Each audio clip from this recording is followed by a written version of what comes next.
So maaring makita ng iba na itong Pacsilica baka maging platform ito na ang Pilipinas ay kumbaga ay maging yun nga no, parang staging ground or platform o undeclared na base militar ng Estados Unidos.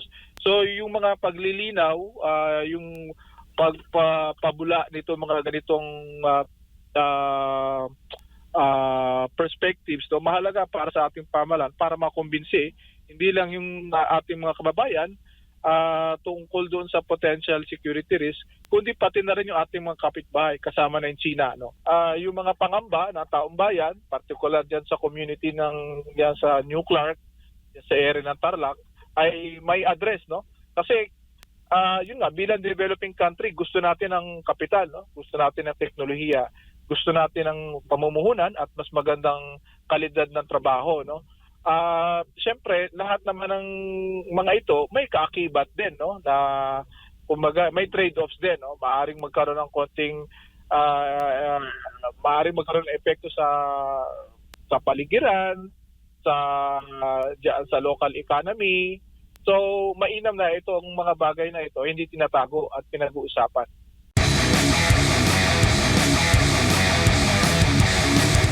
Po ninyo itong balita tungkol nga sa Pacsilica project. Ano ho yung inyong pananaw? Ang sabi po ng BCDA, isa itong purong komersyal na inisyatiba na naglalayon ng gawing Silicon Valley ang Pilipinas, ang New Clark City. Ano po ang inyong pananaw? Well, yung bansa natin, no, isang developing country, no? At syempre hindi naman lingid sa ating kaalaman na yung ating mga kapitbahay dito sa ASEAN nagkakandara pa na kumbaga makakuha ng ganitong klaseng kapital, no, pamumuhunan na particular doon sa sektor ng teknolohiya, no, yung electronics, semiconductors. No, so kung itong Pacsilica ay makakatulong para makahikaya tayo ng ganitong klaseng transformative na capital, no, na makapagbibigay ng mas high quality jobs at syempre may aangat yung posisyon ng ating bansa doon sa international value chain, no, doon sa mga sektor ng semiconductors at electronics na meron na tayo, no, pero nasa low end pa tayo sa kasalukuyan. So kung itong Pacsilica ay iaangat yung ating posisyon, malaki yung magiging ambag nito para sa ating ekonomiya. Opo, pero bilang sa perspective po ninyo sa patungkol nga to, bakit mahalaga po para sa Estados Unidos na magkaroon po ng semiconductor o AI manufacturing partners tulad po ng Pilipinas? Well, ang trend ngayon is yung diversification na tinatawag, no? At yung pag-expand ng mga areas kung saan magkakaroon ng parang redundant or additional production hubs, no? Kasi iniiwasan na halimbawa Taiwan ay nagpo-produce ng more than 90% ng advanced na microchips, no? At meron din sila mga legacy chip production. Ngayon, alam natin umiigting yung tension diyan sa area na 'yan.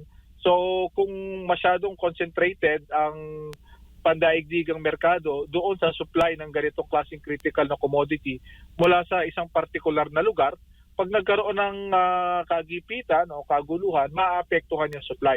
So kung mas may maraming bansa, gaya ng Pilipinas, no, kapitbahay tayo ng Taiwan, at kung makakapag-attract tayo ng mamumuhunan, no, mula sa Taiwan, gaya ng Foxconn, na nag-express na ng interest dito sa area ng Pacsilica at dito sa Luzon Economic Corridor, kung may mga investors galing ng Estados Unidos, sa Hapon, Korea, Australia at iba pang bansa na nag-sign up dito sa Pacsilica, yan ay makakatulong, no, para kumbaga ay mas maraming lugar na magpo-produce ng commodity na critical para sa global technology, whether sa mobile phones, appliances, marami siyang application. So kung tayo ay mapuposisyon natin, no, yung ating bansa na isa sa production hub through this investment, ay maganda yon, magandang ganansya yun para sa atin. Opo, pero maaari ho bang maituturing itong Pacsilica project bilang bahagi po ng mas malawak na US economic security strategy dito sa Indo-Pacific? Well, hindi naman lingid sa kaalaman natin na nais ng Estados Unidos na kumbaga ay palalimin yung kanyang alliance at yung security at economic relations niya sa kanyang mga aliado at partners dito sa Pasipiko, no? Kasama na tayo doon. At naiintindihan nila na hindi lang security at depensa, no? Kailangan din nilang palawigin yung relasyon pagdating dito sa sektor ng ekonomiya. Kasi nga may concerns tayo dito sa impact ng AI sa ating BPO sector, no? So, kumbaga dapat nagko-cultivate tayo, ine-expand natin yung other areas kung saan Pilipinas at Estados Unidos at iba pang aliado at partner ay makakatulong para sa atin. So dito pumapasok yung pag-develop ng ating semiconductors, ating electronics export industry, makakatulong ng malaki itong Paxilica kung tunay nga sila makakapagdala ng pamumuhunan sa atin. Opo. Pero papaano po ito makakaapekto naman sa relasyon natin sa pagsali ng Pilipinas sa Pax Silica, sa relasyon natin dito sa mga kapitbahay natin, lalo na dito sa China? Well, itong initiative na to, kung ito ay economic at kumbaga ay technological initiative, kasi medyo napag-uhulihan na tayo, no, sa ating mga kapitbahay, no, pagdating sa infrastruktura, pagdating doon sa competitiveness, pagdating doon sa pag-develop ng technology sectors, no, halimbawa yung Vietnam, Indonesia, Malaysia, Thailand, ahead na sila in terms ng pamumuhunan related sa technology, no, related sa chips, semiconductors at electronics, no. So itong Paxilica maaari nitong ilipfrog, no, maaari nitong kumbaga ay pabilisin yung ating kapasidad na makahabol, no. Kung ito ay economic at technology initiative, from that lens, no, hindi naman siguro maapektuhan yung relasyon natin sa ibang bansa, no, na kapitbahay natin kasi ginagawa din naman nila yon, no. Ang concern lang siguro ay kumbaga itong optics na ito na US-led, tapos medyo may anggulo ng depensa, pero nilinaw naman, no, ng BCDA na walang kasamang defense production dito. Although syempre, nais din natin i-develop yung ating indigenous na defense sector, no? Pero doon sa pahayag ng BCDA chief, sinabi niya na walang kasama ditong defense production, at least na sa Paxilica, no? Siguro doon sa ibang areas ng Luzon Economic Corridor na labas doon sa Paxilica, baka meron, no? Hindi natin alam, no? Pero yun nga, no, I think yung concern ng ibang bansa, no, ay more on in terms ng yung packaging ng Paxilica, no. Kung ito ay kumbaga magiging masyadong defense security oriented, kung ang magiging end product nito ay yung mas malakas na presensya ng US military at magde-deploy o magpipreposition ng US arms through Paxilica, yun siguro yung concern, no? At yun naman ay palagay ko naiintindihan ng pamahalaan, kaya nga may paglilinaw yung BCDA tungkol dyan. Pero ang alin ang mas mangingibabaw, economic opportunity o geopolitical risk dahil dito sa Paxilica project dito para sa Pilipinas? Well, hindi natin maiiwasan yung geopolitical na perspective, no, kasi nga umiigting itong tunggalian ng Estados Unidos sa China at tayo nandun sa kumbaga medyo nasa dilemma tayo kasi Estados Unidos ang ating treaty ally, mahalagang investor din sila sa atin. At the same time, sa kabilang bahagi naman, ang China isa sa pinakamalaking merkado natin, pinakamalaking trade partner. Meron tayong dispute dito sa West Philippine Sea o South China Sea. So maaring makita ng iba na itong Paxilica baka maging platform ito na ang Pilipinas ay kumbaga ay maging yun nga, no, parang staging ground or platform o undeclared na base militar ng Estados Unidos. So yung mga paglilinaw, yung pagpabula nito mga ganitong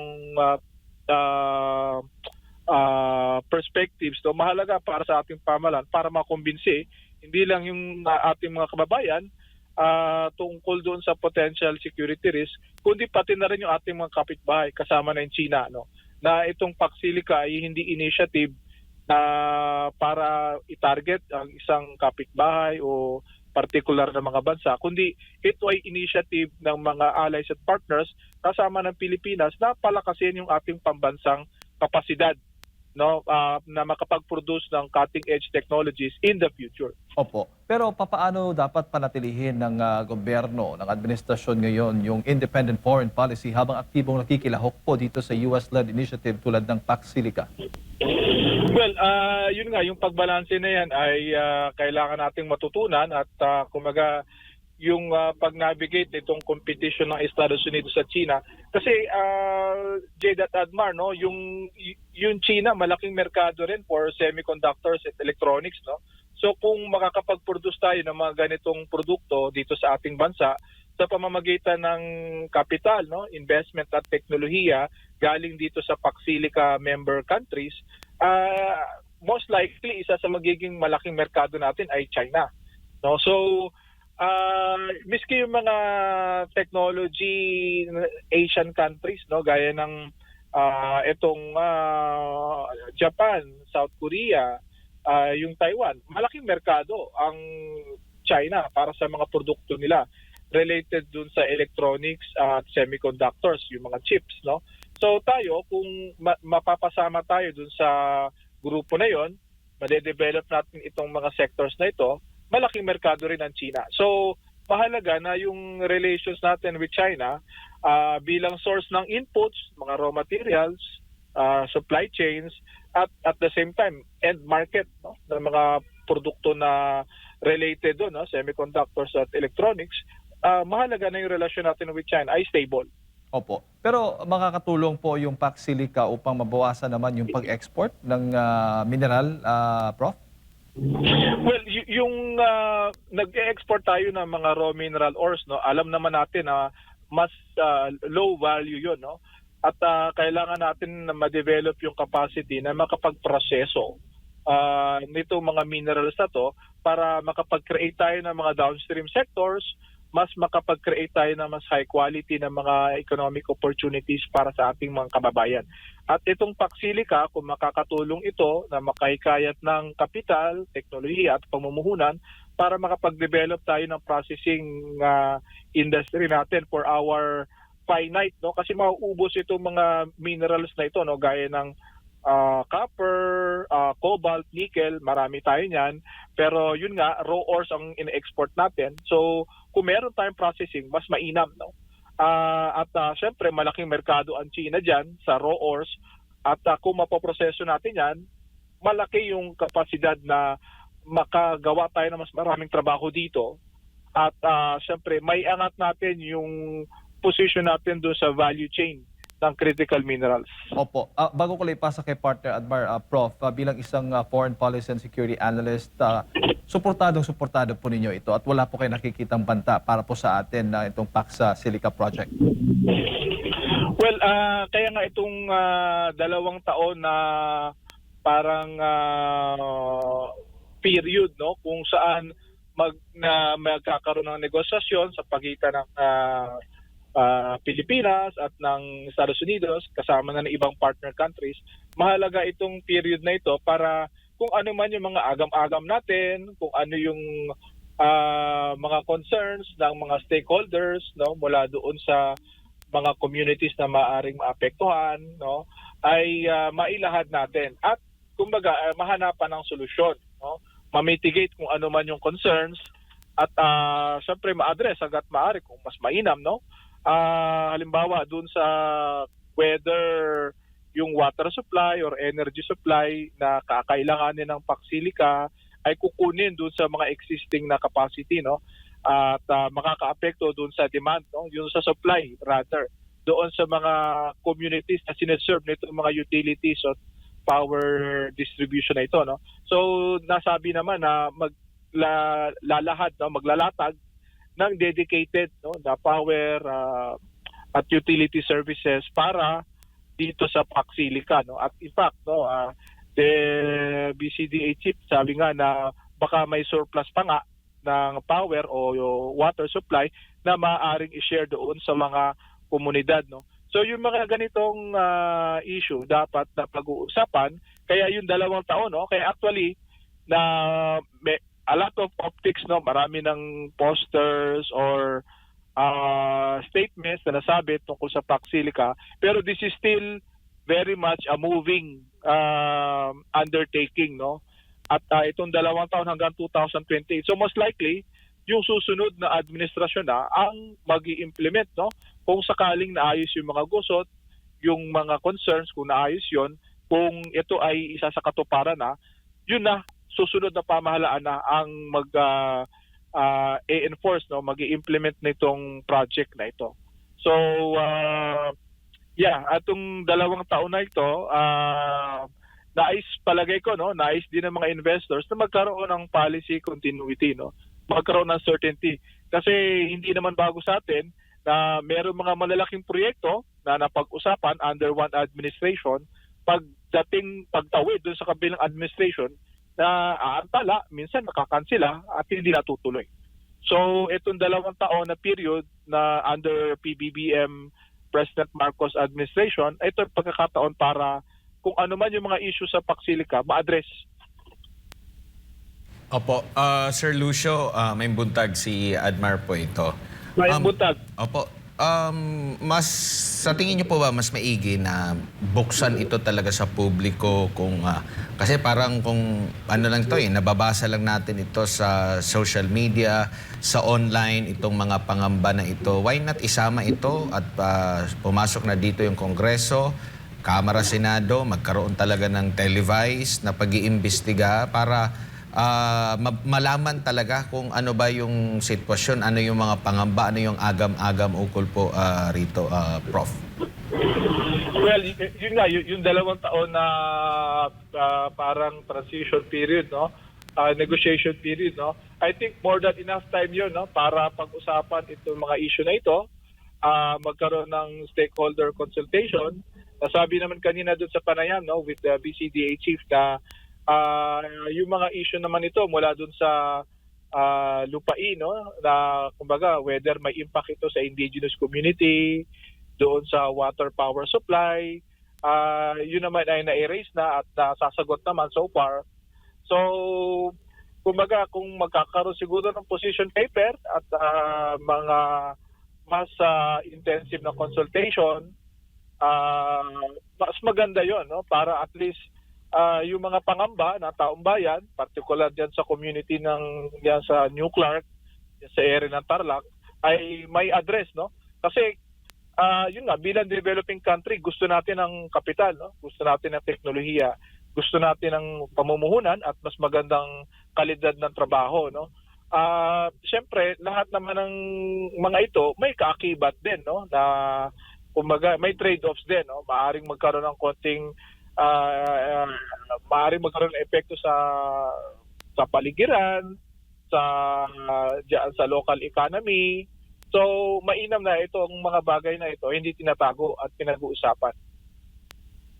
Opo. And dito naman po sa issue na why na tayo na lang po ang ano dito, Prof? Kakayanan ba natin? Mas, 'di ba, meron tayong mga Maharlika Fund. Why not dito natin ibuhos kung may malaking potential na nakikita nga yung ibang bansa dito sa sektor na ito? Tingin nyo po mas maigi na tayo na lang mismo maging independent, hindi pa issue dyan yung usapin sa geopolitical, kasi alam natin ang Pilipinas talagang pinakapangunahing produkto natin na ine-export ay itong mga semiconductors, mga minerals po, Prof. Well, palagay ko, no, pag maganda ang ating regulation, maganda yung meron tayong coherent na national plan, no, kung paano natin i-develop ating semiconductor or electronics industry. Yung Pax Silica, magiging bahagi lang ng plan na yun. So, kumbaga, malinaw sa atin kung saan natin gustong dalhin yung ating industriya ng electronics at semiconductors. Yung Pax Silica ay isa lang doon sa components, no, or kumbaga ay bahagi siya ng ating overall na national strategy pagdating sa mga sectors na ito. Kasi yung mga kapitbahay natin, meron silang long-term, medium-term plans, no, para i-develop halimbawa yung kanilang chip industry, yung kanilang semiconductor sector. So tayo, dapat meron tayong ganon. At yung Pacsilica ay kabahagi nun. No? Alam naman natin na kailangan natin ng malaking kapital at medyo mas advanced na technology para maposisyon natin yung sarili natin ng mas maayos dito sa global value chain na ito. No? So palagay ko, hindi natin kakayanin to kung tayo lang. So kailangan natin, kasi yung mga ibang bansa na nag-develop, no, malaki yung infusion ng foreign capital, no, technologies para ma-develop nila yung national capacity nila on these sectors. So hindi yun iba sa magiging karanasan natin. So ang sa akin lang siguro, dapat malinaw sa atin kung ano yung plano natin at maganda yung ating enforcement, maganda yung ating execution at syempre yung regulation ay yung framework, no, mailatag natin na maayos. Opo, any comments naman po dito sa panibagong issue naman sa pagitan ng Pilipinas at China dyan sa West Philippine Sea, Prof? Yun nga, no, itong insidente dito sa Scarborough Shoal recently at dun sa Ayungin Shoal, no, kumbaga ay nangyari ito habang meron ditong tayo nag-host ng ASEAN Foreign Ministers meeting alongside our partners ASEAN and other ASEAN partners, no, dialogue partners gaya ng China, US. Nandito sila ngayong linggo sa ating bansa, no, para sa mga pagpupulong na ito. So palagay ko itong mga insidente na ito ay kumbaga they highlight the importance of concluding the code of conduct as soon as possible, no, para makatulong maiwasan itong mga ganitong insidente at the same time ay ma-de-escalate yung mga ganitong pangyayari at kumbaga ay makahanap tayo ng paraan na makapag-pursue tayo ng practical cooperation despite of the unresolved disputes natin dito sa issue ng South China Sea.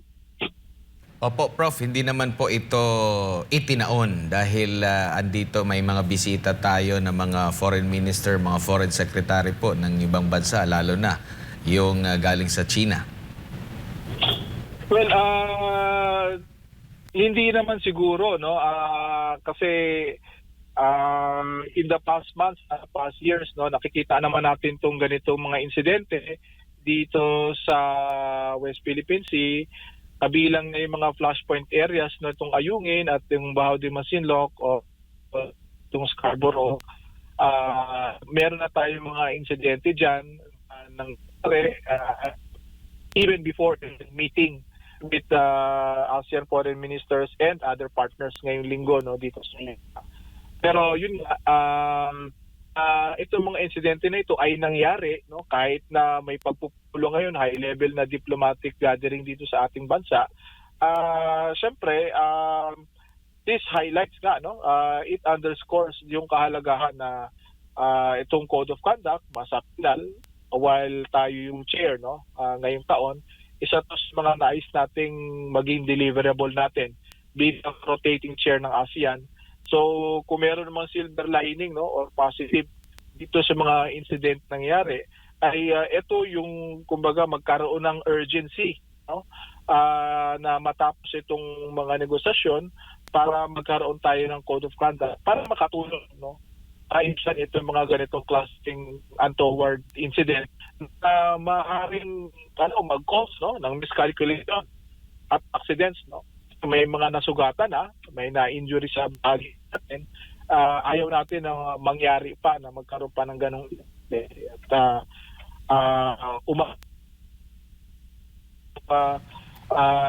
at itong mga insidente na ito ay reminder, no, ng kawalan, no, o kakulangan ng mga mekanismo para ang mga itong ganitong unsafe, no, at unprofessional behavior. Opo. At kaugnay din nito, nagkaroon daw po ng pag-uusap ang Estados Unidos, presidente ng Estados Unidos, si Donald Trump at si PBBM, may kaugnayan po dito. Any thoughts nito, Attorney? Prof? Well, yung timing, no? Kasi nga, ito mga insidente na nangyayari. So,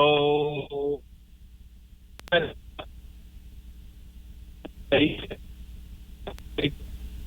Yes po. Sir Lucio, medyo pihit lang ng konti kasi pumapangit po yung signal, yung connection nating signal. Yes, Prof? yun, no? Itong konteksto na ito, no, siguro yung reassurance ng Estados Unidos sa ating bansa, no, dahil nga dito sa mga recent incident dito sa West Philippine Sea, palagay ko yun ay isa sa kumbaga ay naging laman, no, ditong yung call, no, yung tawag sa pagitan ng dalawang leader. At the same time, tayo ang mag-host, no, ng ASEAN East Asia Summit leaders, no, towards the end of the year. Baka mga late October yan or November, no. So siguro mainam na mailatag natin kung ano yung agenda natin at maimbitahan, no, si Pangulong Trump at iba pang world leaders, no. Kasama na yung si China's Premier Li Qiang, no, na dumalo dito sa pagpupulong na gaganap din dito sa ating bansa. Huli na lang po, dito naman po sa pagnanais talaga na mabuwag ng Estados Unidos ang ICC naman po. At alam naman po natin yung role ng ICC sa mga ganap, mga isyong politikal dito po sa loob ng ating bansa. Ano po masasabi niyo po rito? Well, yun nga, no. So far, yung posisyon ng Estados Unidos pagdating sa ICC medyo established naman na yan, no. Especially under President Trump, no. So very vocal yung opposition ng Estados Unidos dito sa isang parang yung ganitong klaseng international court, no, kung saan ay pwedeng ipatawag o kumbaga ay ma-prosecute yung leaders ng Estados Unidos doon sa mga action na ginagawa nila sa ibang bansa, no. Halimbawa dito sa yung sa giyera dito sa gitnang silangan, no, at dito halimbawa sa Venezuela, no. So yung concerns at agam-agam ng Estados Unidos, no, na yung mga leaders nila o yung mga decision na gagawin ng kanilang mga leaders ay ma-scrutinize, no, or kumbaga ma-subject to inquiry or investigation at maparusahan ng isang court na kumbaga ilabas sa soberanya ng Estados Unidos. Palagay nila yun ay interference, no, at nila yung ganong klaseng setup. So medyo awkward, no, dahil aliado tayo ng Estados Unidos at iisip ng Estados Unidos yung mga kanyang mga aliado at mga partners mag-pushback, no, dito sa ICC. Pero tayo dahil nga palagay ko may political flavor dahil nga dito sa yun nga, no, yung dating Pangulong Rodrigo Duterte ay naipadala doon sa ICC, no, para kaharapin yung yun nga yung crimes related to yung kampanya laban sa illegal na droga nung under his administration. At syempre meron ding mga concerns na ilan sa mga senador at mga opisyal na naging bahagi ng war on drugs ay maaring maging subject ng warrant, no, at maipadala din doon para harapin yung hustisya, no, sa lahig, no. So magkaiba yung kumbaga disposition ng ating bansa at ng Estados Unidos, yung ating aliado pagdating dito sa ICC. Opo, ayan. Prof, siguro yung huling mensahe na lang, expectations mo na lang sa darating na SONA ni PBBM next week. So 2 taon na lang ang ating Pangulo. So palagay ko ilalahad niya kung ano yung mga nakamit ng kanyang administrasyon ng mga nakalipas na taon, ano yung magiging direction itong remaining na 2 taon ng kanyang termino, at kung ano man yung mga priorities na gusto niyang i-focus, no. So yung issue ng West Philippine Sea, palagay ko hindi yan maaring maisantabi. At syempre yung kalagayan ng ating ekonomiya, yung pag-respond natin. Sumirit na naman yung presyo ng langis, no? Yung sake ng ating mga kababayan dyan sa gitnang silangan. So maraming mga domestic na economic issues, no, kung paano tayo magre-responde dito sa kung magkaroon na naman ng national energy emergency, no, ano yung mga measures na gagawin natin para matulungan yung mga vulnerable sectors. So very much, no, itong mga economic na consideration na palagay ko ay kumbaga ay i-expect ng ating taong bayan na marinig kung Opo. Prof, maraming salamat po sa inyong pong oras at sa pagbibigay po ng impormasyon ngayong umaga.